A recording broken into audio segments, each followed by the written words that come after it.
This man has already died 139 times. Every time he gets killed, he wakes up again, at the exact same time on the exact same day, and relives everything all over again. His name is Roy Pulver, a former Special Forces operative. By now, he remembers every single detail of this day, down to the second. On the 139th loop, he wakes up, ducks under the machete, slips on his shoes, crouches, dodges again. He knows the timing, the angle, and the exact moves of the assassin trying to kill him. Roy has perfected every counter. He blocks the machete using nothing but a t-shirt, disorients the assassin with precise moves, tangles him up, and knocks him down. When the guy hits the ground, he groans for exactly 6 seconds. Roy casually pours himself a cup of hot coffee, takes a sip, and then splashes it in the assassin's face the moment he gets up. But that's just the warm-up. Next comes the attack helicopter. On board is a second assassin with a Gatling gun. Roy hides behind a pillar. The first barrage of bullets will shred the first killer. 8 seconds later, the Gatling jams. That's Roy's window to step out and hurl a throwing knife. Direct headshot. As soon as the killer drops, the gun malfunctions and the barrel begins to drift to the right. Roy simply walks with the shifting bullet path, like a dance he's done 100 times. The truth is, he still doesn't know why he's being hunted. All he knows is that 8 seconds from now, the chopper will crash into the building. At 13 seconds, its rotor will come flying off. And at 18 seconds, it explodes.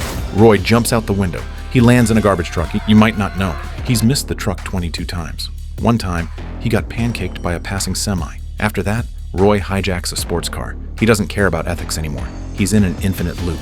Every time he pulls the driver out, the guy shouts the same line. Roy even snags his sunglasses on the way out. Then comes Pam and Esmeralda, the deadly sharpshooter sisters. Roy knows if he doesn't move fast, he'll get killed. Again, they've taken him down 14 times before.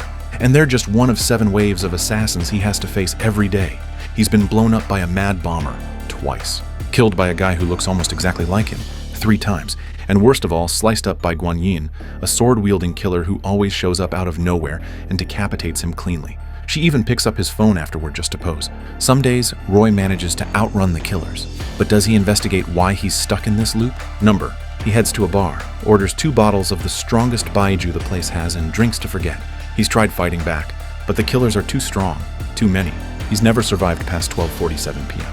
Roy suspects this all started because of Gemma Wells, his ex-wife. She's a top quantum physicist. The day before the loops started, Roy visited her at the lab. She looked frantic, asked for his help, didn't say why. She clipped a bit of his hair when he wasn't looking and told him, "Please, don't waste your life anymore. Be the man you used to be." Roy used to be elite, but after leaving the military, he hit a wall, fell into a slump. That's when Gemma left him. But now, somehow, she gave him a second chance. No, infinite chances. Roy tried calling her, but the one who answered was Colonel Clive Venter, her boss. He coldly told Roy, "Gemma's gone. You're next." Roy knows Ventor is behind this, but what's the point? He can't even get past level 1 of this hellish loop. He always dies before 12:47, until loop 145. Roy hides inside an underground mall. By chance, he sees his son, Joe. He hasn't seen Joe in forever. Guilt stings, so he approaches, talks to him for a bit. They walk out of the mall together. Roy glances at the clock, 12:50. That's the longest he's ever survived. Why haven't the assassins come?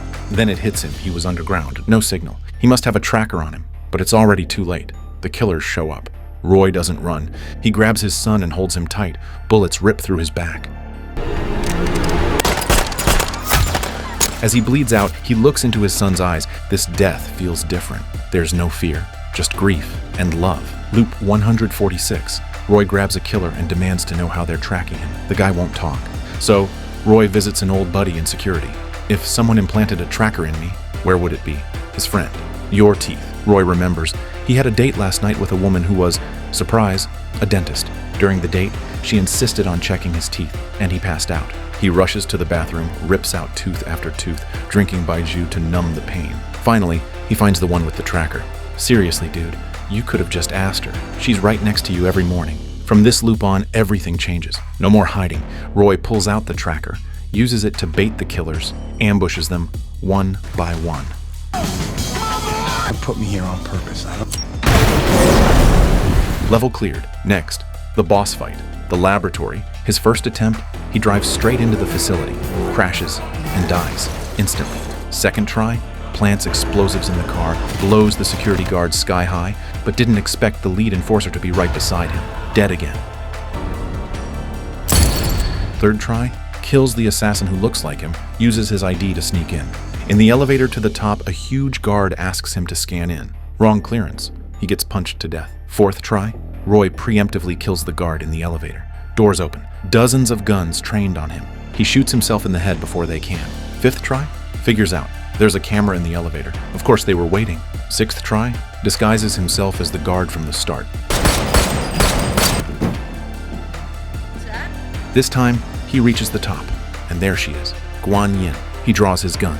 She draws her sword. You can guess who wins. She slices his weapon, then slices his neck.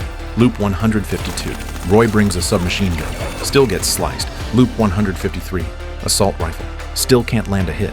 She takes his head. Again, he's going insane. After 20 plus tries, Roy realizes you can't beat Guan Yin with a gun. You need a sword. So he finds a legendary Chinese sword master, 12-time world champion, and begs him to teach him. Roy is sincere. The master agrees. They train barehanded at first. Roy gets wrecked. Each day after training, Roy kills himself and restarts. Slowly, he learns. Eventually, he graduates to a wooden sword. Still gets beat down, but each time he improves. Loop 174. He can finally trade blows with the master. Eventually, he wins. He bows, returns to the lab, sees Guan Yin again. No gun this time, just a blade. The duel begins. Roy is calm. His sword dances like it's part of his body. He trims a strand of her hair, payback for the dozens of times she took his head. He overwhelms her, even when disarmed. He disarms her. No sword is stronger than the will to fight. Guan Yin falls.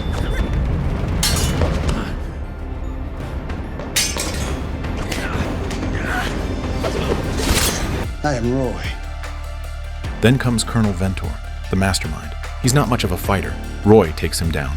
Ventor, bleeding, smirks. Too late. I've already sent men after your son. Roy races off, only to find Joe's lifeless body. He's failed. No matter how many times he loops, he's never been able to save his son. He breaks down. Then, the machine explodes in the distance. The time loop device, the Osiris spindle, has overloaded. The city goes up in flames. Roy dies again.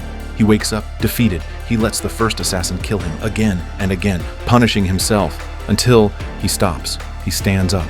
He remembers what Gemma said. He decides to fight again.